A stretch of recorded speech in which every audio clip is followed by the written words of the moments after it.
Student protests against the war in Gaza are spreading on campuses here in Canada and across the United States. Now, amongst the list of the demands from the protesters, many are calling for their schools to divest from Israel in some form. So what exactly does that mean? Well, to answer that question and more, we have reached Chris Marsicano in Davidson, North Carolina. He's an assistant professor of educational studies and public policy at Davidson College. Professor Marsicano, thank you so much for joining us. Thank you so much for having me, Natasha. Professor, can we begin with just the 101 here? What exactly does divestment mean in this particular instance?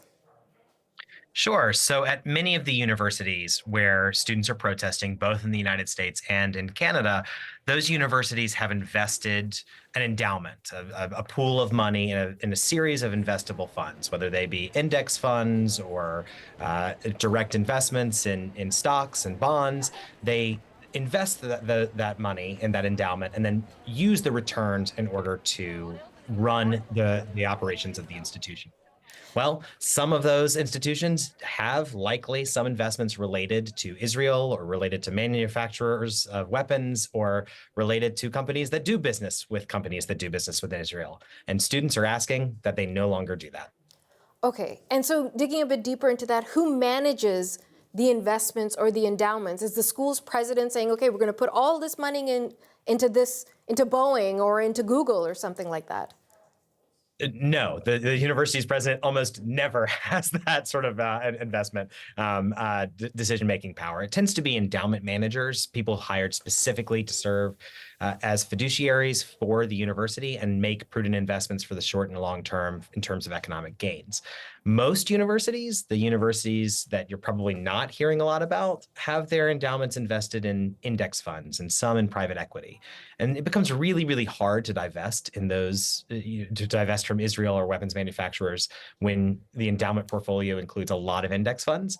But some of the more wealthy institutions, the institutions like McGill or Columbia that have over $1 billion in their endowment, Columbia with $14 billion in their endowment, there's a lot more complex operation run by those endowment managers. Okay, so let's talk about that. The complexity of divesting. Let's say the university agreed, okay, we're going to divest. How easy is that to do? It is extraordinarily difficult, and it's extraordinarily difficult for a number of reasons.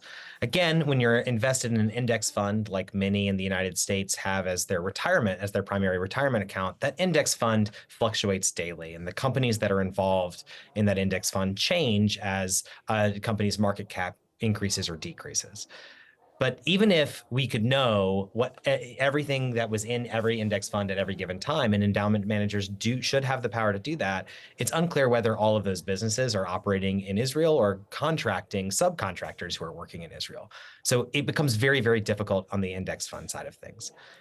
The big opportunity to divest is in direct investments, but those represent a very, very small proportion of a university's overall endowment, especially at the wealthiest universities.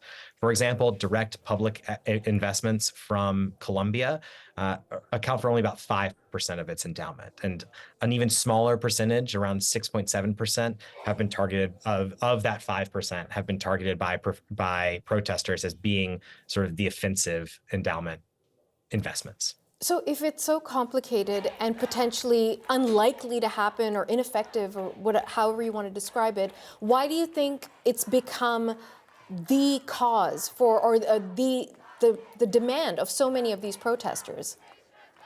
Well, Natasha, we are this week 30 years removed from Nelson Mandela being elected president in South Africa, arguably being the single most signatory event of the end of apartheid. And a lot of these divestment protests for students in America and in Canada and around the world right now are hearkening back to 30 years ago and to the 1980s and 90s, especially the mid 80s when 155 colleges, universities, and businesses divested from South Africa. It has a symbolic, a political pressure that comes with it. I should mention that it was a lot easier to divest. Things were a lot less complicated in South Africa in terms of financial investments at the time than they are now. But the political message is the same. If we don't have a ceasefire, if we don't create greater equity and across the world, students are going to ask that businesses no longer engage in business. And if the goal of these protesters, the tacit goal, not the explicit goal, is to gain the attention of the Israeli government and put pressure on the United States and Israel to come to a ceasefire and come to a peace, they may be succeeding. Prime Minister Netanyahu did in fact mention student protests just last week. So it's a political pressure as much as it is an economic demand. How do you see this continuing? If this proves to be successful and some of the students do get what they want, do you think divestment is going to continue to be a major catalyst or a cause that the protest movement is going to galvanize around? We've seen divestment be a key component of many protest movements on colleges and universities ever since apartheid South Africa. So, for instance, in the early 2010s, early 2000s, we saw a push across many universities to divest from fossil fuels. And what we saw in those movements is that mostly the universities that had very small investments were the ones who divested from fossil fuels, and that it had negligible to positive effects on their endowment returns. Now, many universities haven't divested from fossil fuels. So it'd be very difficult for, say, the University of Alberta to divest from oil. It'd be very difficult for the University of Texas to divest from oil, given sort of political constraints in their areas. But I don't think divestment as a political position of student protests is going away anytime soon. In fact, it may increase over time as students become more and more bold on the Gaza crisis. And what's your prediction? Are the universities going to submit in some form or another? I think the best students can hope for is some more disclosure, understanding what investment funds are invested in. But by and large, universities, especially in the United States, have to act as fiduciaries. They have to consider only short-term and long-term economic gains. And it's really hard to suggest that divesting from Google, who provides web services in Israel to public entities, or Amazon or Coca-Cola, who does business in Israel, is a good short-term or long-term economic decision. So I doubt many universities will divest. Those that do will have very small investment portfolios related to Israel and are likely going to put some level of constraints on it. Maybe it's only weapons manufacturers or only businesses specifically in Israel.